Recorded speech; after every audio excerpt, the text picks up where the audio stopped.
This is us, like this is who you'd work with. We're learning about new things as well, and we're always sharpening our skills. Content strategy answers the why we're creating content, the what we're going to create, how we're going to create it, how we're going to distribute it.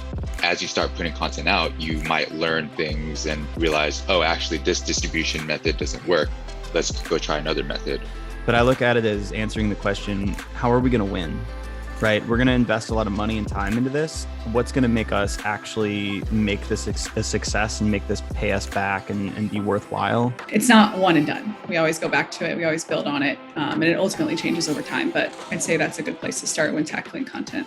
So we have a framework called the barbell strategy. In the context of content marketing, we look at those things as either being search-driven and product-led and then buzzworthy content. But at the end of the day, it's still a total gamble. You know, you can reproduce the same style of content that somebody else got a ton of links for, and it could do nothing. And I think that's where we get this idea of like how predictable each side of the barbell is. The podcast we create and the kitchen side episodes that we do, that technically doesn't have SEO behind it. But what we do is we take those, we turn them into different formats like video, audio, social tweets and tweet threads that Stuart Procket helps us a lot with, and we are very grateful for. And that then makes those pieces of content into essentially like multi-purpose. Like we know that this content won't bring in a lot of organic traffic, but we know that it develops thought leadership, and that thought leadership, while not tangibly measurable, has resulted in people telling us like, oh, I recommend your podcast, or I love your podcast. Honestly, everything that we do can and probably should be repackaged,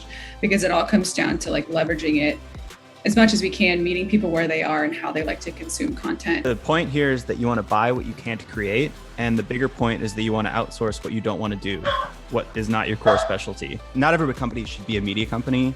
I think that's just clear. But yes. I think that when people start saying this, when you start hearing this on Twitter and LinkedIn, and you hear thought leaders say this, I think your first thought should not be, oh, I should do that too. I should be a media company. Your first thought should be, how do I do the opposite?